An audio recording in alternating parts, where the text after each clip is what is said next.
우리가 지금 그리스도인으로 사는 것에 대해서 쭉 생각해 봅니다. 사실상 교회에서 설교하는 모든 것들이 그리스도인으로 사는 거죠. 그렇게 사는 건데 이번에 또 특별히 이렇게 좀 집중적으로 한번 생각해 보려고 합니다. 그리스도인으로 산다라는 것은 교회에 다니는 것하고는 차원이 다른 거죠. 교회에 다니는 것 이상입니다. 우리가 그 목적도 보았고 중요한 어떤 방법도 우리가 보았는데 목적은 하나님과 완전히 사로잡히고 하나님으로부터 인정받는 그런 인생 되는 겁니다. 우리 영생이라는 것이 바로 그런 거죠. 그러면 어떻게 해야 됩니까? 성령 충만해서 우리가 예수 안에 주님이 우리 안에 있는 그 주님과 완전히 하나 되는 그런 삶을 살아가는 겁니다. 그래서 예수께 완전히 붙잡힌 바 된 그것을 잡으려고 우리가 열심히 분투하면서 살아가는 그런 삶이다 하는 것을 보았고요. 그러면 우리가 십자가만 자랑하며 다른 것 바라보지 않고 세상적인 거 다른 거 따지지 않고 십자가만 바라보며 십자가에 뭐가 새겨져 있어요? 두 가지 가장 중요한 거 우리가 여러 가지로 말할 수 있지만 두 가지. 첫째로는 나의 죄. 십자가에 달려 죽어야만 할 만큼 하나님 자신이 사람의 몸을 입고 와서 이 땅에서 죽으셔야 할 만큼 나의 죄는 그렇게 크다라는 거. 그거를 먼저 우리가 보아야 되고 두 번째는 뭡니까? 그런 어마어마한 나의 죄를 용서하시기 위해서 하나님께서 독생자를 아끼지 아니하시고 내주셨다라는 하나님의 그 무한하신 사랑인 거예요. 나의 죄와 하나님 사랑 그 깊이와 그 크기를 우리가 깨닫고 실감하면 할수록 우리는 더 큰 은혜를 누리게 되는 것입니다. 그렇죠? 그래서 이 십자가만 자랑하자는 거죠. 그렇게 살아가는 삶이 그리스도인의 삶인데 오늘은 제목이 뭐죠? 하나님의 기준으로. 그러면 이제 이건 이때까지는 좀 거시적으로 이렇게 주제를 살펴본 거고 이제 구체적으로 살아갈 때 우리가 만나는 사건 순간순간 속에서 그걸 어떤 식으로 살아가는 게 하나님의 그 기준으로 하나님의 그리스도인으로 살아가는 거냐 이렇게 할 때 매사 하나님의 기준으로 살아가는 사람이다 이렇게 말할 수가 있는 거죠. 먼저 결론부터 말씀드리면 그렇습니다. 하나님께서는 그 백성의 삶이 생명이 풍성한 삶 그런 삶이 되기를 원하십니다. 그러기 위해서 늘 임마누엘로 함께 하시면서 우리에게 은혜를 공급해 주시며 그렇게 친밀한 주님과의 친밀한 교제 가운데 우리가 매일매일 살아가는 그런 삶 무슨 생각을 하든지 무슨 행동을 하든지 하나님의 기준을 바라보면서 그렇게 살아가는 삶 그것을 하나님께서 우리에게 허락하십니다. 산상수훈에서도 봤고 성경 모든 부분이 다 그런 하나님의 마음 하나님의 뜻을 우리에게 알려주시면서 구체적인 현실 속에서 천국의 백성으로서 하나님 나라 백성답게 그렇게 사는 그것을 우리에게 요청하십니다. 사실상 이게 머릿속으로는 알지만 참 쉽지는 않습니다. 오늘 그 부분에 대해서 우리 같이 한번 오늘 앞으로도 계속해서 그 부분을 구체적으로 좀 살펴보려고 합니다. 얼마 전에 회사에서 제가 이제 또 위크데이 때 일을 또 하지 않습니까? 다른 데서 죄송합니다. 이 목회에만 전념해야 되는데 하여튼 위크데이에 일을 하는데 회사에서 이제 페이슬립을 받았어요. 돈은 먼저 통장에 들어오고 나중에 페이슬립을 받는데 페이슬립을 보니까 제가 일한 것보다 훨씬 많이 일한 거로 해가지고 돈이 더 많이 나온 거예요. 한 150불 정도가 더 나왔어요. 마음속에 갈등이 시작되는 거예요. 그냥 단순하게 리포트하고 반납하면 되는 건데 여러 가지 생각이 드는 거예요. 그동안 손해본 것도 생각나고요. 제가 리포트 했는데도 제대로 안 들어온 것도 있거든요. 손해 본 것 중에. 이거는 뭐 법적으로 따지면 뭐 따질 수도 있지만 그게 뭐 50불, 40불 이런 거라서 소송 걸기도 그렇고 그래서 넘어간 것들이 좀 많이 있었어요. 아, 그런 거 보상해 주시려나 보다. 이렇게 생각하고 넘어가려고 그러니까 또 이거 아니잖아요. 그건 그거고 이건 이건데. 고민하다가 결국 리포트를 써냈습니다. 오버페이드 됐다고.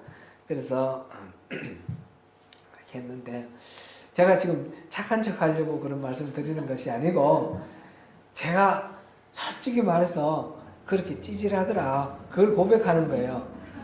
그 작은 일에 큰 돈 아니고 150불 정도 되는데 그거를 이걸 내가 바로 리포트를 할까 하지 않을까 고민한다는 것 자체가 좀 자존심 상할 정도로 찌질한 거 아닙니까? 근데 결국은 이거를 리포트를 하게 된 생각은 이거예요. 내가 크리스찬 맞지? 내가 목사잖아. 하나님은 다 아시는데 내가 이거 그냥 넘어갈 수가 없지. 그 생각을 하니까 리포트를 하게 됐어요. 힘들지 않았습니다. 이런 일 여러분들도 많으시죠? 이런 일뿐 아니라 나는 예수 믿기 때문에 나는 크리스찬이기 때문에 하기 싫지만 하는 일을 하는 그런 경우도 많이 있고 또 성인하고 또 이게 분하지만 또 참고 넘어가야 되는 그런 일도 많고 우리 일상 속에 그런 일들이 참 많이 있습니다. 이것이 바로 그리스도인의 사는 삶입니다. 우리의 기준이 그럴 때에 우리의 감정이나 우리의 이익이나 이런 거 따지지 않고 하나님의 기준으로 그리스도라면 예수님이시라면 어떻게 하실까? 그걸 판단 기준으로 해서 행동하시는 것. 그것이 바로 그리스도의 삶이죠. 결론은 단순합니다. 하나님의 기준으로. 그죠? 요즘 우리 대한민국 뉴스를 보면 참 마음 아프고 그 가슴 답답한 그런 뉴스들이 참 많습니다. 점점 이게 더 어려워져 가나? 이런 생각이 들 때도 많이 있습니다. 최근에 한기총, 한국기독교총연합회 그 대표인 전광훈 목사가 대통령을 하야하라 이렇게 해서 화제의 중심이 되었습니다. 우리나라 1200만 기독교인을 대표해서 하는 이야기다 하면서 대통령 물러나라. 그 자리에 물러난 박근혜 대통령하고 지금 문재인 대통령하고 서로 자리를 바꿔 앉아라. 그런 얘기를 했어요. 이 정광훈 목사는 기독교 정당을 만들어서 선거에 참여한 적이 몇 번 있는데 계속 실패를 했었어요. 사실 이분은 제가 초신자 때 우리 교회에 부흥회를 와서 제가 많은 은혜를 받았던 그런 부흥 강사예요. 근데 이분이 요즘은 그 선거에 관심이 많아졌는 것 같고 한기총도 그래서 들어간 것 같아요. 이분의 이야기를 듣고 손봉호 교수라고 또 존경받는 이렇게 기독교 장로님이 계시는데 이분이 정광훈 목사들로 회개하고 내려오라 그런 말을 했어요. 그러면서 하는 그 이유를 개인이 정치 활동하는 것은 괜찮은데 교회가 정치에 직접 참여해서는 안 된다 그렇게 말을 했습니다. 기독교인이 정치적인 견해를 갖는 것은 분명히 민주주의 사회에서 자유한 것입니다. 그런데 교회가 정치에 대해서 어떤 견해를 갖는 것은 어떤 것일까? 타당할까? 그렇지 않을까? 우리 한번 생각해 볼 필요가 있습니다. 지난 토요일에는 어제 말고 그전 토요일에는 한국에서 이문재 시인과 이산화 시인이 와서 이렇게 집담회를 했습니다. 이 중에서 이산화 시인 여러분 잘 모르실 거예요. 한라산이라는 장편 서사시를 써서 그것 때문에 감옥에 가고 아주 애를 많이 먹은 그런 인물입니다. 한라산이라는 이 작품은 1948년에 제주도에서 있었던 이른바 4.3 사건, 4.3 사건을 기록한 그때 고통당하고 어려움을 당했던 사람들을 이렇게 그 마음을 그린 그런 서사시입니다. 지금 그 정부에서 특별법을 제정을 하고 그 4.3 사건에 대해서 이렇게 조사를 했습니다. 조사를 해서 밝혀진 바 공식적으로는 사망자가 14,000명 조금 넘습니다. 그런데 이산화 시인의 말로 의하면 그 당시 제주도 도민이 한 30만 정도 되었는데 한 7만 명 이상이 사망을 했다. 이렇게 보고 있습니다. 아마 상당히 타당성이 있는 이야기로 믿어집니다. 이 사건은 해방 이후 남한의 정부가 세워지기 전 미 군정 시대 때에 그 제주도를 중심으로 제주도 안에서 있었던 남로당 공산당이죠. 남로당 중심으로 일어났던 폭동 그것이 시작되어서 그 이후에 그것을 진압하는 과정에서 수많은 민간인이 희생된 그런 사건입니다. 진상조사단의 결론은 출발은 남로당의 폭동이었지만 결과적으로 무고한 민간인이 국가의 힘에 의해서 희생된 사건이다. 이렇게 일단 결론을 내렸습니다. 그래서 4.3 사건 70주년이 되는 올해에도 이렇게 기념 행사를 하고 추념 행사를 하고 하는 것을 보았습니다. 근데 그 4.3 사건에 대해서 제가 다른 이야기를 쭉 할 그런 마음은 아니고요. 그 중에서 이산화 시인이 이제 전한 내용 중에 그런 내용이 있었어요. 이 4.3 사건 토벌대 중에 서북청년단이라는 사람들이 젊은이들이 가서 경찰과 더불어서 이 토벌을 합니다. 나중에는 이 사람들이 굉장히 좀 심각하게 이렇게 활동을 하는데 경찰들도 이 서북청년단에 의해서 죽은 사람들이 많아요. 서북청년단은 평안도 중심으로 북한에서 월남한 그런 사람들이에요. 북한에는 소련군이 진주를 했고 남한에는 미군이 진주를 했어요. 그 해방 이후에. 그랬을 때에 북한에서는 소련군이 의도적으로 공산주의자 중심으로 국가를 수립할 그런 계획으로 지원을 해서 토지 개혁을 하고 그러면서 많은 지주 이런 사람들이 재산을 몰수당하고 그 과정에서 월남을 많이 했습니다. 월남을 많이 했는데 그때 월남한 사람들이 중심이 된 이 청년 단체입니다.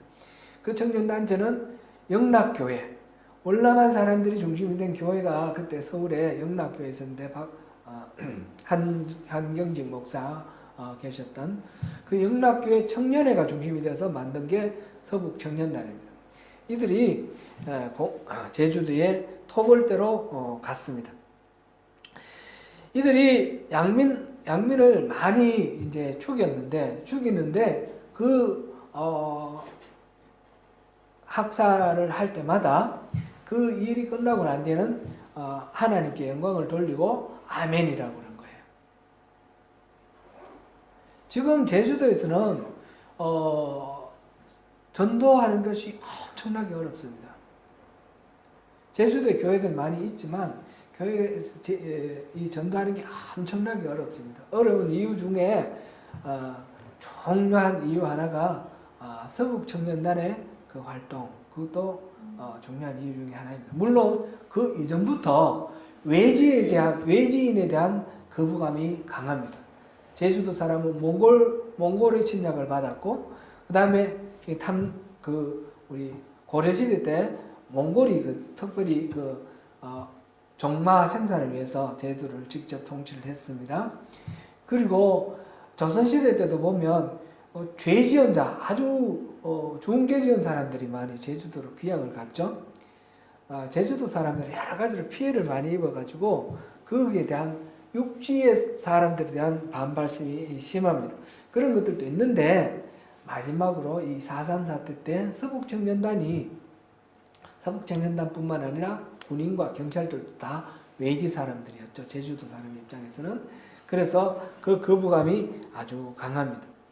특히 서북청년단 그 모든 살인 행위를 하면서 하나님께 영광 돌린다 그러고 아멘이라고 그런 것은 정말 한국교회에 앞으로 참 두고두고 씻어내야 할 큰 수치의 하나입니다. 오늘날 세계적으로 정치와 교회는 분리되어야 된다 하는 그런 생각, 정교 분리가 일반화되어 있습니다. 물론 이것은 기독교 세계가 그렇고 이슬람에서는 안 그렇죠. 이슬람에서는 정교가 일치되어 있습니다. 이 정교 분리는 공식적으로는 미국이 독립할 때 1776년 7월 4일이 미국 독립선언일이죠. 오늘이 7월 7일인가요? 며칠 전 7월 4일이었습니다. 그때 독립선언할 때 미국에는 영국에서 주로 많이 이민을 갔고 다른 유럽에서도 이제 넘어갔는데 영국에서는 국교로 하나가 통일되어 있었지만 미국에는 특별히 프로테스탄트가 장로교 이쪽 기주로 많이 처음으로 이민을 갔고 그다음에 침례교, 그다음에 감리교 이렇게 다양한 종교들이 있고 특별히 국교에 대해서 또 반대하는 그런 정서가 있었기 때문에 국가가 이 종교하고 아주 직접적인 관계를 맺는 것을 피하기 위해서 이 정교 분리를 선언을 했습니다. 그리고 나중에 헌법에 명시를 했는데 이 처음 정교 분리의 원칙은 정치가 국가가 종교, 개인의 신앙생활이라든지 영성생활 여기에 관여를 하지 않는다. 정치가 교회에 간섭하지 않는다. 이것이 미국 그 독립선언에 깃든 정교분리의 정신이었습니다. 근데 이제 세월이 가면서 지금 오늘날 우리에게 있어서 정교분리의 정신은 국가가 개인의 신앙생활에 관여하지 않는다가 아니라 교회가 정치에 관여하지 않는다. 이런 쪽으로 지금 주로 많이 이해되고 있습니다. 두 가지의 성격이 있는데 그렇다라는 걸 우리가 참고로 하면 좋겠습니다. 올해가 3.1운동 100주년이죠. 올해가 3.1운동 100주년인데 우리는 3.1운동 때 독립선언을 한 33인 민족대표 중에 민족대표가 33인인데 16명이 기독교 인사입니다. 거기에 대해서 우리는 굉장히 자부심을 가지고 있고 그 당시 3.1운동 당시 우리 한국의 우리 조선의 대한제국 일본 식민지 시대 우리나라 이거는 이름이 조선이든 대한제국이든 일본이 지금 강점하고 있는 일제시대든 어디든 하여튼 우리나라예요. 그죠? 우리나라의 인구가 한 1,500만 되는데 한 1.5% 정도 20만 조금 안 되게 기독교 인구가 있었습니다. 그런데 그러니까 전체 인구의 1.5%밖에 안 되는데 민족 대표 33인 중에 절반 가까이 16인이 기독교인이었다라는 거. 그리고 3.1운동이 일어나고 전국에 다 이게 만세운동이 벌어지지 않습니까? 근데 만세운동은 독립선언서를 갖고 가고 태극기를 이렇게 만들어서 보급하고 이렇게 하는데 그 과정에서 교회가 가장 중요한 역할을 했습니다. 나중에 그 만세운동에 관여된 사람들이 체포되고 감옥에 산 사람들의 통계를 보면 25%가 기독교인입니다. 1.5% 인구 중에 그거밖에 안 되는 사람들 중에서 25%가 그 역할을 했다는 건 엄청난 큰 역할을 한 거죠. 지금 우리는 이 기독교인으로서 기독교인 각각 개인이 그런 역할을 했고 교회가 그 역할을 했다는 것에 대해서 자부심을 가졌습니다. 교회가 정치에 참여를 한 거예요. 그죠? 3.1운동. 그리고 이제 우리 임시정부 세울 때도 그 임시정부 대표가 김규식 씨가 제일 처음에 되는데 김규식 선생은 기독교인입니다. 제가 쓴 크리스찬 칼럼에서도 나왔는데 우리나라가 해방한 후에 재헌의회를 만들고 첫 번째 재헌의회 개회할 때 기도를 하고 시작했다고 그랬지 않습니까? 그 기도한 사람이 이윤영 목사님이에요. 이런데 우리가 굉장히 자부심을 가지고 자랑을 하고 있습니다. 제가 이제 몇 가지 얘기를 쭉 나열을 합니다. 1990년에 서독과 동독이 통일을 했는데 소련이 트로이카 페레스트로이카라는 거 맞나요? 제가 갑자기 그래가지고 붕괴가 되면서 이제 유럽에 있는 공산주의 국가들이 이렇게 무너지는데 그 중에 동독이 무너지면서 통일이 되죠. 동독이 무너질 때에 1990년에 서독과 동독이 통일이 되지만 실질적으로는 1989년에 완전히 동독이 무너졌어요. 1989년에 무너지는데 1982년부터 동독의 라이프치히라는 도시에 있는 성 니콜라이 성당에서 매주 월요일 날 이 통일을 위해 기도를 합니다. 그 교회에 교인들이 기도를 하는데 매주 월요일마다 기도를 합니다. 나중에 89년이 됐을 때는 그 정부가 이제 비밀 경찰 보내고 막 이렇게 해가지고 계속 탄압을 하는데 그 탄압을 무릅쓰고 계속 그 교회에서 기도를 하고 평화 시위를 합니다. 나중에 그 교인들만 모이는 것이 아니라 라이프치히 온 시민들이 모입니다. 2,000명, 3,000명, 10,000명, 20,000명, 난 70,000명 이렇게 모입니다. 월요일마다 이 평화 시위가 이루어졌고 결국 그것이 동독이 무너지는 결정적인 계기가 됩니다. 교회가 정치에 참여하는 이 문제는 교회 역사 이래 꾸준히 제기되어 왔으며 오늘날도 계속 거론되고 있습니다. 앞서 맨 먼저 말씀드린 두 가지 사례는 이 교회가 정치에 참여하는 것이 부정적인 그런 경우를 봤고 뒤에는 이 교회가 정치에 참여하는 것이 미국의 독립이라든지 우리나라의 해방 운동이라든지 그 다음에 독일의 통일이라든지 여러 가지 긍정적인 그런 측면에서 우리가 살펴보았습니다. 이것을 우리가 어떻게 보아야 할 것인가?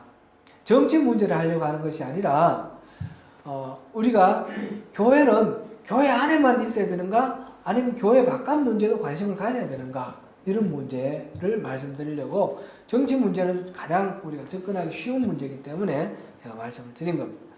마태복음 22장 15절 이하에서 보면 바리새인들이 헤롯 당원들과 함께 더불어서 예수님께 올무를 걸려고 이렇게 시비를 거는 그런 경우가 있습니다. 가이사에게 세금을 바치는 게 옳습니까? 옳지 않습니까? 질문을 합니다. 만약 예수님이 세금을 바치라 하면 그 당시 식민지 시대에 있는 이 유대인들이 로마에 대한 그런 강력한 그런 반발감이 있는데 가이사에게 바치라 그러면 민족 배반자다 이렇게 몰아붙이려고 생각하고 있습니다. 만약 가이사에게 세금을 바칠 필요가 없다 이렇게 말하면 로마 당국에다가 세금 바치지 말라고 그랬다 로마에 대해 반역했다 이렇게 말하려고 지금 질문을 던지는 것입니다. 이쪽 답을 하든 올무에 얽어서 이 예수님의 활동을 방해하려고 하는 것이죠. 그랬을 때 예수님이 뭐라고 대답하셨습니까? 이것이 마태복음 22장 21절 말씀입니다. 우리 잘 아는 내용이지만 한번 보겠습니다. 이르되 가이사의 것은 가이사의 것이니이다. 이에 이르시되 그런즉 가이사의 것은 가이사에게 하나님의 것은 하나님께 바치라 하시니. 이 말씀은 단순히 이 바리새인들과 헤롯 땅 사람들에게 올무에 걸리지 않는 아주 지혜로운 말이다, 기막힌 대답이다, 이런 말을 하는 것으로 끝나면 이 예수님의 말씀을 충분히 우리가 이해하지 못했다 말할 수 있습니다. 예수님은 이것을 오늘날 살고 있는 우리에게도 중요한 삶의 지침으로 이 말씀을 주십니다. 이것은 가이사의 것은 가이사에게, 하나님의 것은 하나님에게, 정교가 분리된다, 이런 의미도 아닙니다. 앞으로 이 문제를 또 다룰 기회들이 많이 있을 것으로 생각되는데, 오늘 여기서 우리가 생각해야 될 것, 기억해야 될 것은 이겁니다. 가이사의 것도 소리하지 말고 책임있게, 하나님의 것도 소리하지 말고 책임있게, 그 의미입니다. 각각 책임성을 갖고 진지하고 성실하게 대할 필요가 있다는 것입니다. 다만 그럴 때 어떤 기준을 갖고 대하느냐, 이것이 관건이죠. 교회가 정치 참여를 할 때 어떤 경우에는 세상의 어둠을 더욱 짙게 만드는 그런 경우도 있고, 또 어떤 경우에는 생명의 소망을 품게 하는 그런 경우도 있는 것입니다. 어떤 경우에 이 소망이 되고, 어떤 경우에 예수님께서 기뻐하시고 칭찬하실 그런 기준이 될까? 이게 바로 하나님의 기준이 되는 거죠. 하나님의 기준. 하나님 기준을 우리가 찾아야 되겠습니다. 이거는 나중에 우리가 기회 있는 대로 계속 살펴보겠지만, 단순하게 말하면 생명, 그리고 살리는 것, 서로 세워주는 것, 평화롭게 하는 것, 하나님의 나라를 이 땅에 부르는 것, 이런 쪽이 하나님의 기준이 될 것입니다. 성경에는 이 가이사 것에 해당되는 세상에 대한 언급이 크게 나눠서 두 가지로 나옵니다. 하나는 그냥 the world, 이 하나님의 피조세계, 이 세상을 말하기도 합니다. 그것은 요한복음 3장 16절에서 하는 말씀입니다. 하나님이 세상을 이처럼 사랑하사 독생자를 주셨으니 이는 저를 믿는 자마다 멸망치 않고 영생을 얻게 하려 하십니다. 여기서 이 세상은 하나님이 끔찍하게 사랑하시는 그런 세상입니다. 우리가 살고 있는 세상은 바로 이 세상입니다. 우리가 살고 있는 이 세상은 하나님이 사랑하시는 세상입니다. 또한 이 세상은 또 다른 의미도 있습니다.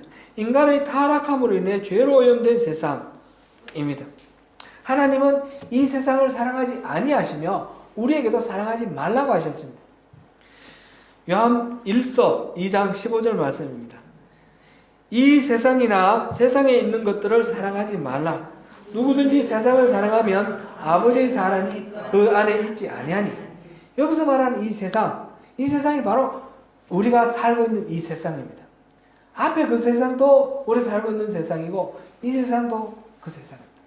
또 두 번째 세상은 말하자면 타락한 그 죄인의 어떤 가치관, 그것으로 되어 있는 이 세상을 말하는 거죠. 우리는 이 세상을 살아가고 있는데, 이 죄로 물든 이 세상을 하나님 원래의 창조의 모습으로 회복하는 그런 사명을 가지고 우리가 부름을 받은 것입니다. 그래서 우리가 주기도문 때도 우리 배웠죠. 하나님이 품고 계시는 그 뜻, 하나님 뜻이 이 땅에 이루어지기를 원하고, 하나님 나라가 이 땅에 임하기를 원합니다. 그렇게 기도하는 것은 바로 내가 그 일에 쓰임받기를 원합니다. 나를 쓰십시오 라는 나의 결단을 포함하는 그런 기도다 하는 것을 우리가 보았습니다. 우리가 이 세상도 그러니까 내가 교회에서 신앙생활 하는 것으로만 만족하고 충분하다. 우리 십자가만 바라보자. 주님만 바라보자. 이 말을, 그래서 이 세상에는 관심 갖지 말고 이 세상은 아무렇게나 살아도 된다. 이렇게 이해를 하면 안 된다는 것이죠. 우리가 직장에서 살아가는 삶의 태도도, 이 세상 속에서 살아가는 그 삶의 태도도 하나님의 기준으로 살아가야 되는 것이고, 우리가 가정에서 어디에서든지 우리가 살아가는 그 모든, 교회에서 예배드릴 때만이 아니라 우리가 살아가는 모든 삶의 현장의 그 기준이 하나님의 기준이 되어야 된다는 것입니다. 그것이 바로 로마서 12장 1절 2절에서 말씀하신 그 우리가 하나님께 드리는 영적 예배, 산제사, 그것이 되는 것이죠. 다윗이 왕국을 통일하고 이스라엘 전체의 왕이 된 후 가장 먼저 관심을 가진 것은 빼앗겼다 회수한 이 언약궤를 모시는 것이었습니다. 오늘 우리 본문 사무엘하 6장에 나오는 말씀입니다. 이 언약궤는 지금 블레셋에서부터 회수를 했지만 지금 시골 기랏 야림 또는 바알레 유다라고 일컬어지는 그 시골 동네에 아비나답이라는 사람의 집에 그냥 모셔놨습니다. 그런데 다윗이 통일을 하고 난 후에 제일 먼저 하고 싶은 것이 바로 이 언약궤를 다윗성 그곳으로 옮겨서 모시기를 원하는 겁니다. 그래서 그곳에 장막을 쳤습니다. 이 다윗의 장막입니다. 그래 놓고 거기다가 이 언약궤를 모시고 계속 예배하기를 원했습니다. 그런데 이 언약궤를 새수레에 싣고 들어오다가 나곤의 타작마당에서 소가 뛰는 바람에 이 언약궤가 떨어질 것 같아서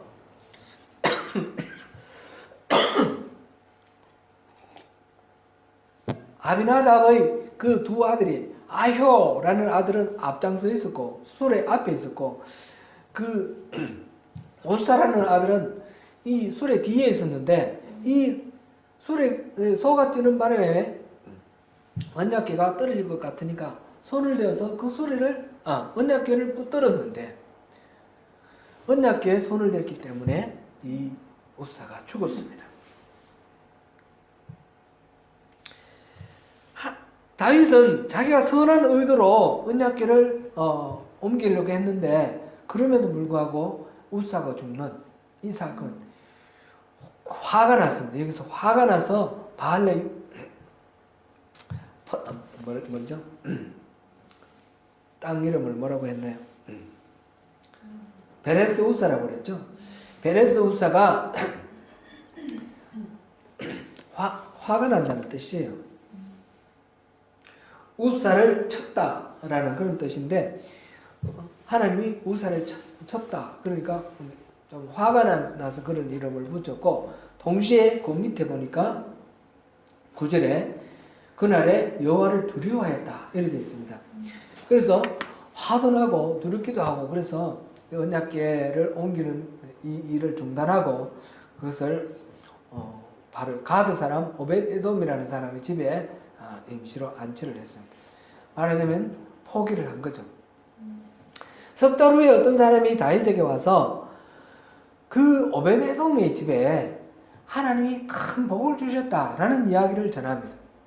그 이야기를 듣고 다윗이 크게 기뻐하면서 다시 준비를 해서 그 언약궤를 옮겨옵니다.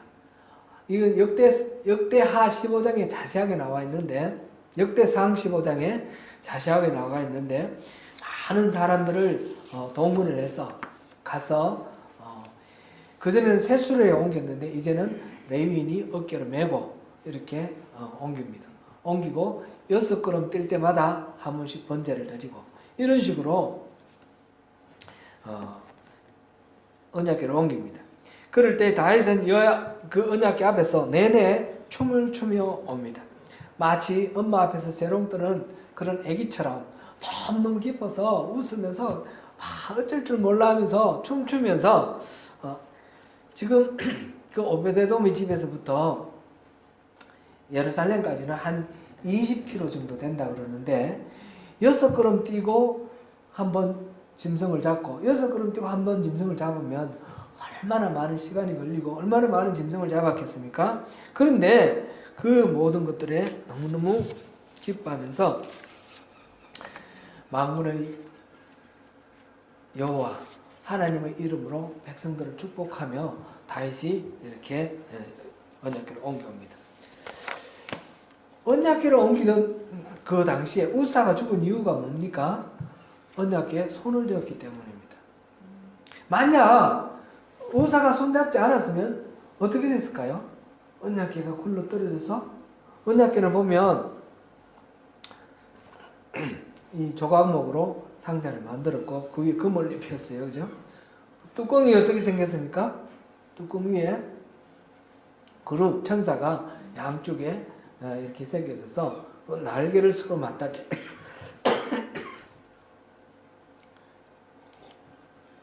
굴러 떨어졌으면 어떻게 됐을까요? 천사가 부르 떨어졌을까요? 언약궤가 뭐 어떻게 열렸을까요? 안에 있는 돌파는 떨어져서 깨졌을까요? 잘 모르겠어요. 제가 뭐 어떻게 상상할 수도 없습니다. 다만 분명한 것은 우사는 자기가 손을 대어 그 언약궤를 붙들어야만 한다라고 생각을 했고, 하나님께서는 그 언약궤에 손을 대지 말라고 하셨기 때문에 그 손을 댄 그 우사가 죽었다는 사실입니다.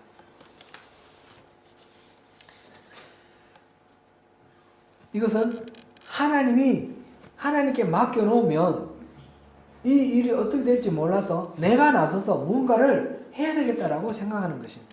사실 이 우사가 죽은 사실은 아무리 하나님의 뜻을 어겼다 하더라도 너무 하나님 심하시다 그런 생각이 들고 좀 마음에 부담이 많이 가는 그런 대목입니다.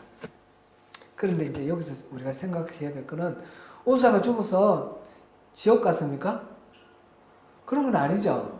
그런 이야기는 없죠. 없으니까 그런 건 아니고, 아마 하나님이 우사는 빨리 하나님 품으로 데리고 가셨을 겁니다. 이 죽음이라는 것은 우리가 이제 공간 이동하는 거예요. 그 이상 그 죽음이라는 것에 대해서 더 이상 생각할 필요는 없고요. 다만 우사가 죽는 것을 통해서 하나님 뭔가 말씀을 하시고 싶어 하신 거예요. 다윗은 그 메시지의 의미를 알았습니다. 그것은 오벳 에돔의 집에 복을 주셨다는 말을 듣고, 이거는 하나님이 언약궤를 옮기는 걸 싫어하시는 것이 아니라 뭔가 옮기는 과정 속에서 하나님 뜻에 맞지 않는 것이 있었구나. 그것을 깨닫고 성경을 찾아보고, 그래서 언약궤는 메고 운반을 해야 되지 수레로 옮기는 것이 아니라는 것을 알게 되었어요. 수레로 옮기는 것은 그 블레셋 사람들이 빼앗았던 언약궤를 돌려줄 때 수레로 옮겼죠. 그것은 이방인의 방법입니다. 하나님이 가르쳐 주신 방법이 아닙니다. 하나님이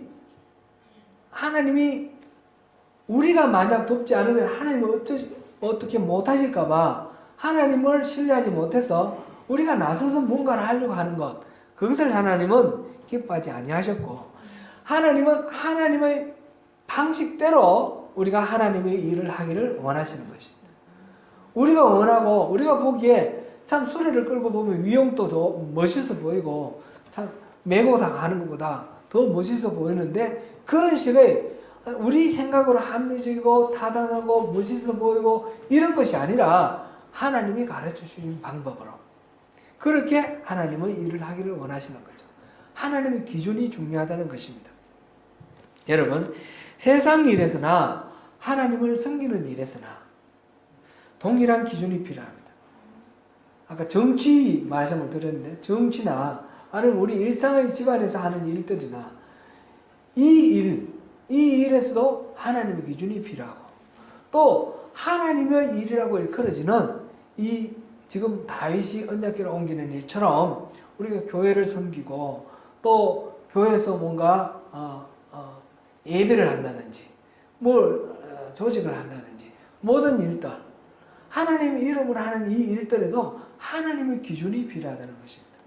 우리식의 방식이 아니라, 내가 판단하는 올바른 그런 방식이 아니라 하나님의 기준이 필요합니다. 사무엘상 15장에 보면 하나님이 사무엘을 통해서 사울왕에게 아말렉을 진멸하라 하는 그런 명령이 나옵니다.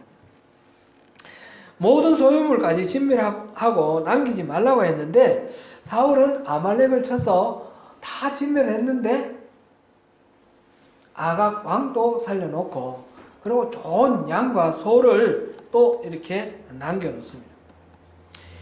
사무엘이 사울을 만나러 갔을 때 이 사울은 자기의 기념비를 세워놓고 이렇게 이동했다는 것을 봅니다.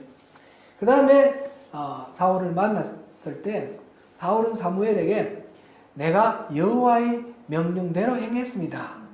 그렇게 말을 합니다. 그래서 사무엘이 말합니다. 저 소와 양의 소리는 뭡니까? 그랬더니 그 사울 왕이 하나님, 당신의 여호와 하나님께 제사 지내려고 좋은 소와 양을 데리고 왔습니다. 그렇게 말을 합니다. 그랬을 때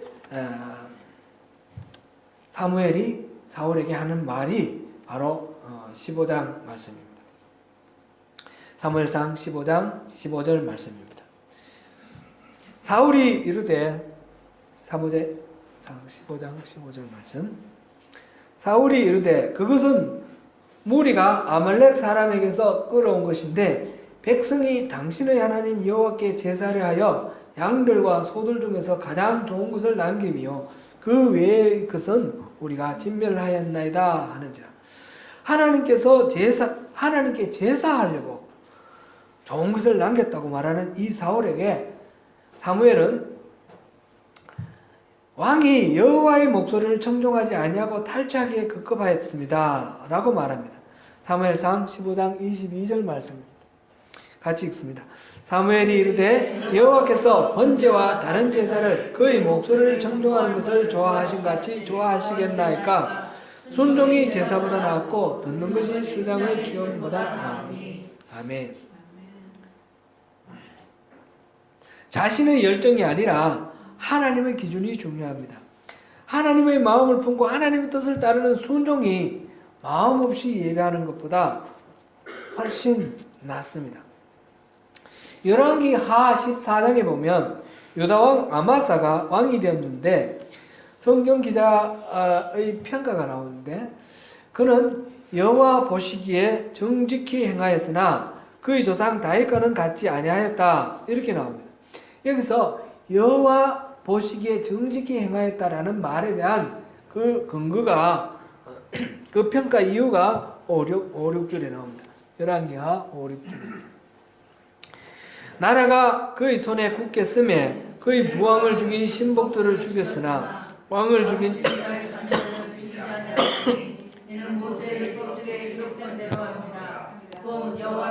명령하여 이르시기를 자녀로 말미암아 아버지를 죽이지 말 것이요 아버지로 말미암아 자녀를 죽이지 말 것이라 오직 사람마다 자기의 죄로 말미암아 죽을 것이니라 하셨다.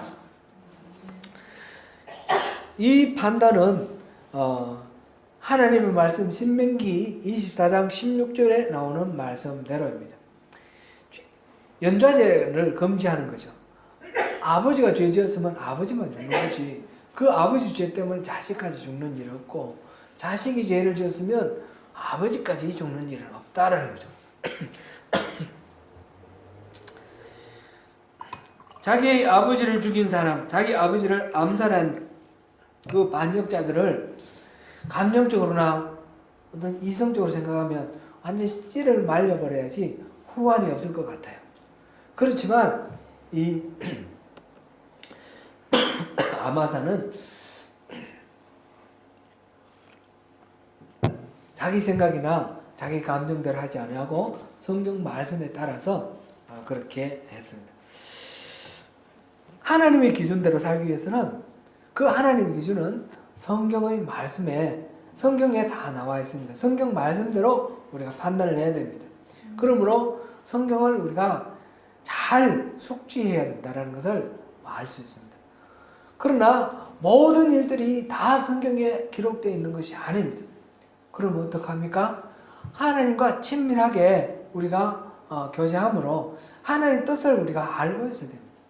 평소에 하나님이시라면 하나님 성품과 하나님 하신 일들, 하나님 마음, 하나님 뜻을 알고 있을 때에 우리가 하나님의 기준으로 우리가 반응을 하고 살 수가 있습니다.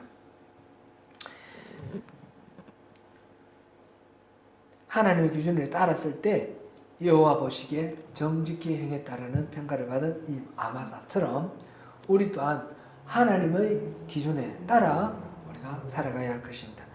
주님 말씀하시면 우리 다 같이 한번 찬양하시고 마무리를 하겠습니다.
잠깐 한번 기도하시겠습니다.